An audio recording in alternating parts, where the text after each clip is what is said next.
Today we are going to briefly discuss Conn's syndrome, which is responsible for 60% causes of primary hyperaldosteronism, a condition there in which there is high level of aldosterone in the blood.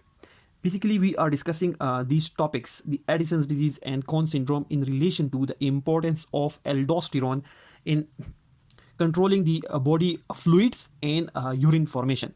And we discussed that whenever the serum aldosterone level is disturbed, when it is decreased in Addison's disease and when it is increased in Conn syndrome, then the body fluid levels, serum electrolyte levels, and the amount of urine formation is also disturbed. So we are briefly discussing Conn syndrome.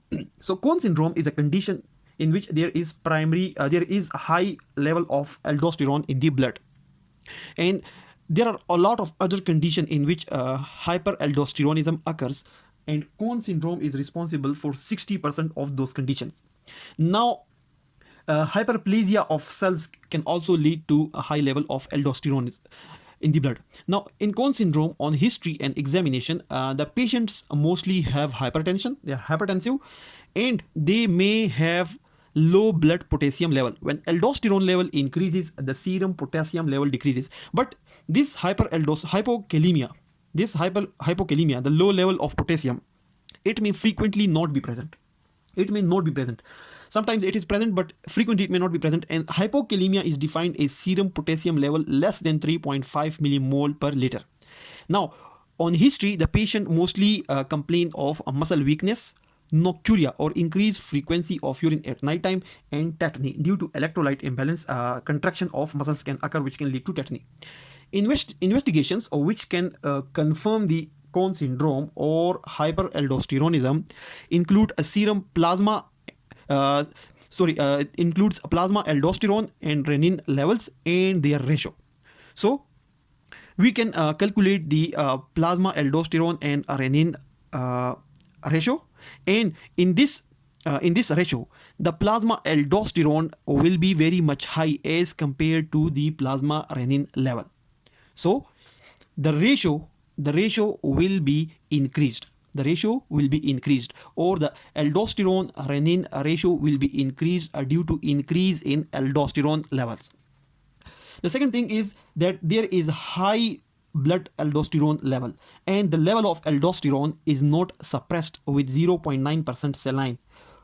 2 liters of 0.9% saline when infused over 4 hours, it will not suppress the increased blood aldosterone level. Now, there is decreased renin activity, and as we mentioned here, there is high aldosterone and low renin, so the ratio is increased.